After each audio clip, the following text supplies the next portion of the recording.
Il y a 2 semaines, je vous expliquais en quoi la PlayStation 5 est une super console et pourquoi elle vaut toujours le coup 3 ans après son lancement. Une console qui se vend extrêmement bien et qui tout doucement est en train de prendre la même trajectoire que la Nintendo Switch.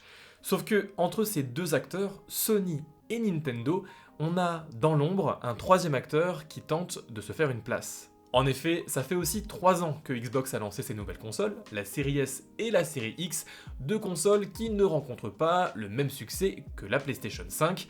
Mi-2023, on estimait qu'il s'était vendu 2 fois plus de PlayStation 5 par rapport aux Xbox, et là où les ventes des PlayStation 5 ne cessaient d'augmenter, concernant les Xbox, eh bien c'était un petit peu la chute libre. Me concernant, après avoir acheté la Xbox Series S l'année dernière, j'ai décidé de passer à la vitesse supérieure et en juin 2023, j'ai acheté une Xbox Series X. Donc je pense que vous l'avez bien compris, mais dans cette vidéo, on va s'intéresser à cette série X, la console la plus puissante de cette génération, voir si 3 ans après son lancement, elle vaut toujours le coup, et petit spoil, je peux déjà vous dire qu'elle est clairement sous-cotée. Et si vous aussi vous trouvez que ce genre de vidéo est sous-coté, eh bien n'hésitez pas à vous abonner à la chaîne, ça m'aide énormément et ça me permet de vous proposer ce genre de contenu. Et on va commencer par le point sur lequel cette console a mis tout le monde d'accord à son annonce, c'est au niveau de son design. Xbox a ici construit une boîte noire mat, terriblement sexy. Beaucoup plus compacte que la PlayStation 5, la série X profite de son design assez carré pour mieux organiser ses composants, pour gagner en place mais aussi en refroidissement. L'air passe par le bas pour ressortir en haut, c'est basique mais c'est efficace. Microsoft nous a sorti un design résolument inspiré de l'univers du PC, on a fortement l'impression d'avoir un boîtier mini ATX, c'est puissant, oui, mais ça se glisse mieux qu'une PS5 dans un salon. En bref, ici, ce design est simple, minimaliste, pragmatique, et c'est au final des qualificatifs qu'on peut donner à toute l'expérience procurée par cette série X. Et à ce niveau déjà, eh bien on a la manette. À première vue, elle est largement moins intéressante qu'une DualSense sur PlayStation, puisqu'on n'a pas de pavé tactile, pas de micro, pas de haut-parleur, pas de gâchette adaptative, et on a un compartiment à pile. Vraiment ? Ben oui, Xbox n'a pas révolutionné sa manette, et c'est pas mal comme ça. On a une manette plus simple, avec des vibrations puissantes et une tenue en main supérieure à la DualSense.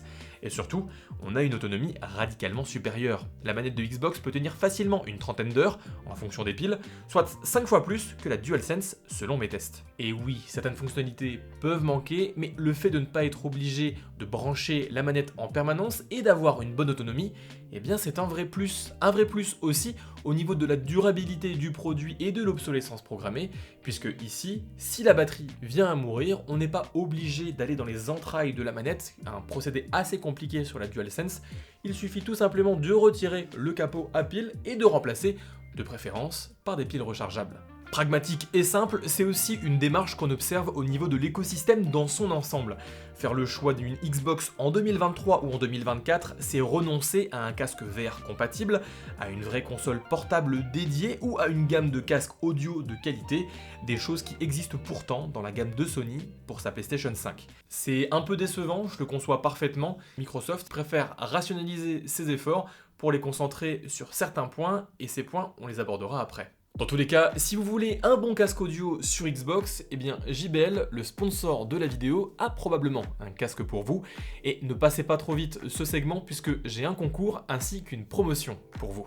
Après vous avoir déjà parlé du Quantum 910p, le casque que j'utilise au quotidien sur PC et PS5, aujourd'hui je vous présente le 910X, un casque optimisé pour le gaming sur Xbox. Et oui, là encore, on est vraiment sur un excellent casque pour le jeu vidéo. Ultra confortable, très bonne autonomie de plus de 40 heures, son spatial Quantum, réduction active du bruit, design RGB super sympa, compatibilité Bluetooth. Et en plus de ça, et comme vous pouvez l'entendre, on a un micro de bonne qualité, on est clairement sur un casque gaming parfait.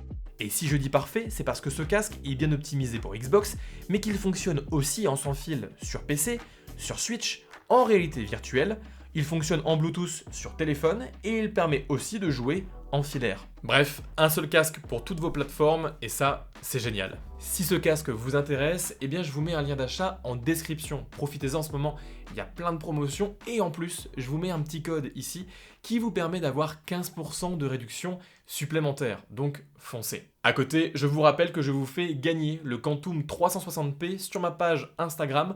Le concours dure jusqu'au 8 décembre, donc n'hésitez pas et un énorme merci à JBL d'avoir sponsorisé la vidéo. Par contre, là où Xbox s'est décidé à développer un semblant d'écosystème, c'est au niveau du stockage et surtout de son système de SSD, car la marque américaine a décidé d'y mettre un format propriétaire. Oui, pas de SSD ou de NVMe comme sur PlayStation 5, mais à la place de toutes petites cartes, ça nous rappelle les cartes mémoire comme à la bonne époque. Sur le papier, ça peut paraître un point négatif, mais en vrai, là j'ai une petite carte de chez Western Digital, c'est moins cher que les disques Seagate, ça fait 1 Tera, c'est super compact, c'est rapide et ça permet de transférer mes sauvegardes facilement entre mes Xbox. Et disons que là aussi, c'est plus simple que de devoir chercher le tournevis pour enlever le SSD et retirer les coques de la PlayStation 5. Donc là aussi, n'hésitez pas, c'est le genre d'accessoire vraiment indispensable sur Xbox. Le disque dur principal est limité à 1 Tera. Là en plus Western Digital fait du moins cher que Seagate, donc ça vaut vraiment le coup. Si ça vous intéresse, je vous mets le lien en description. Et qui dit SSD dit qu'il faut aussi se pencher sur les performances de cette Xbox. La série X est en moyenne 20% plus puissante que la PS5, tout en bénéficiant aussi de la vitesse des SSD, même si c'est un petit peu moins rapide que sur PlayStation 5. Et c'est vrai que cette Xbox en impose en termes de performance. On a vraiment une console incroyable d'un point de vue graphique, avec ce qui se rapproche le plus d'un rendu PC. Le ressenti en jeu est excellent, la fluidité bien présente, et l'upscaling d'AMD fait là aussi des merveilles pour optimiser le tout. La 4K et le 60 fps sont généralement bien atteints, et on sent franchement la différence de perf avec une série S. Certains jeux comme le tout récent Forza Motorsport viennent vraiment challenger la console pour nous en mettre plein la rétine, on a l'impression de sentir l'asphalte, c'est saisissant. J'aime aussi l'interface de Xbox, elle est épurée et ergonomique.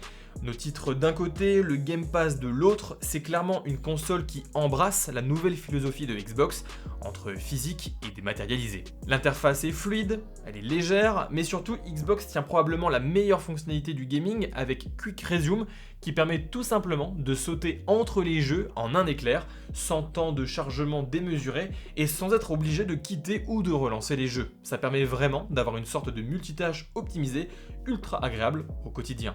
Et si ce multitâche est important, c'est parce que le catalogue de jeux de Xbox a beau être simple, il a l'avantage d'être accessible, complet et abordable. L'entrée sur le Game Pass Ultimate permet d'avoir le sentiment d'un buffet à volonté. Une profusion de jeux dans tous les sens, avec beaucoup de gros titres de chez Microsoft, Ubisoft ou encore Electronic Arts. Les FIFA arrivent rapidement, on a les Battlefield, les Assassin's Creed, Starfield, Flight Simulator, les jeux Forza, Minecraft, GTA V ou encore Halo.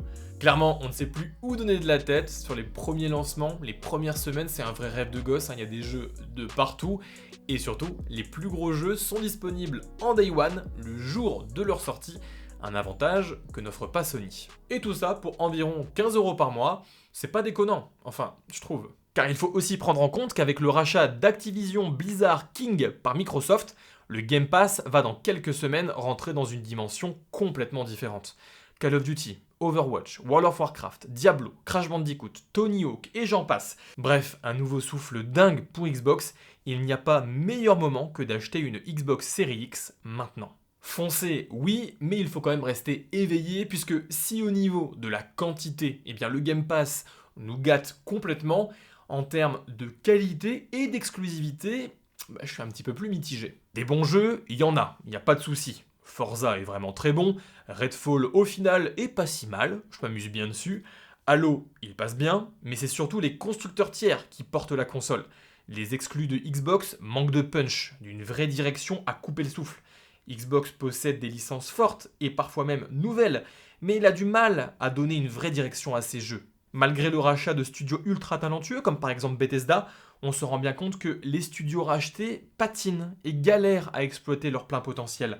Redfall est passable, Starfield n'est pas le chef-d'œuvre espéré, Forza Motorsport ne vient pas éclipser Gran Turismo, bref, on est loin de la force de frappe des licences de chez Sony, Spider-Man, Last of Us, Horizon, God of War, que des bangers inaccessibles aux possesseurs de Xbox. Et j'ai un peu peur que cette dynamique perdure malgré le rachat d'Activision Blizzard King.